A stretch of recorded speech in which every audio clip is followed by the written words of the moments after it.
Hi there, welcome back to Newsbeat. I'm Walden with your entertainment update. Let's kick off with some movie news, shall we?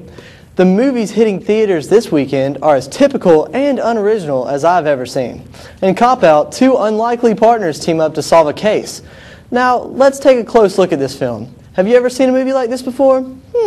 How about Lethal Weapon, National Security, Showtime, and countless others? But speaking of Cop Out, funny story. The director of Cop Out, Kevin Smith, who is, as you can see, kind of a larger guy, not too fat, but anyway, he has started an online uproar. He bought 2 tickets just for him on a flight Sunday, and the airline switched his flight on him, only leaving him with 1 ticket. So then, when he boarded the new flight, the pilot wouldn't let him fly because he didn't have 2 seats. So yeah, Southwest Airlines kicked a famous director off their flight for being too fat and somehow expected to get away with it. When will they learn? But anyway, other movies premiering this weekend include horror film The Crazies and The Yellow Handkerchief, which is set in Louisiana, so that'll be interesting. And let's rehash the age-old Chris Brown brutally beating Rihanna controversy for just a second. Yesterday, Chris Brown compared himself to Tiger Woods, saying that both he and Tiger should be forgiven for their mistakes. He went on to say that nobody has the right to place judgment on somebody else's personal life. And I could not agree more. I mean, just because you're a celebrity who small children look up to does not mean you can't relentlessly beat your girlfriend or cheat on your wife with dozens of women.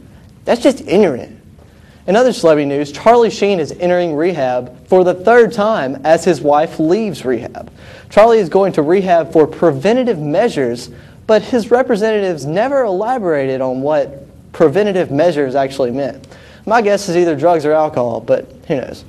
And JWoww from Jersey Shore apparently regrets every single thing she wore on the hit TV show. But that's not the good part. She blamed her bad fashion sense on being sick throughout the entire shooting of Jersey Shore. But she didn't seem sick to me. And now it's time for a brand new segment. Yay! Where in the world is Boner?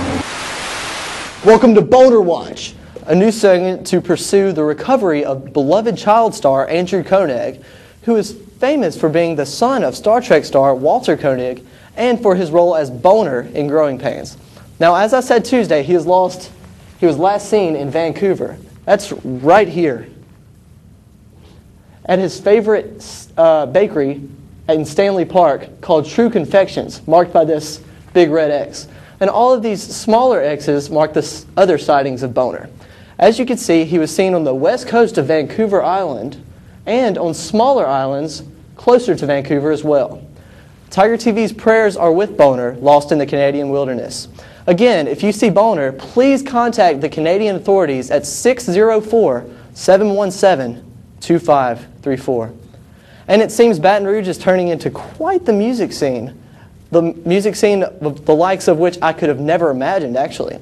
There's a Dave Matthews tribute band playing at the Varsity tonight at 10 o'clock, and Merriweather will play a show with the Vets at 9:30 tomorrow night at the Varsity. Golly geez, but that's not all. I bet you thought it was, didn't you? But it's not. Next month will probably be the best month at the Varsity to date. The Baton Rouge beloved Benji Davis Project will have a CD release party on March 5th. Country music big shot Billy Currington is coming on March 26th. And Jet will put on the most pure rock and roll performance as you will ever see on March 16th. Look, I already got my ticket. I'm super excited.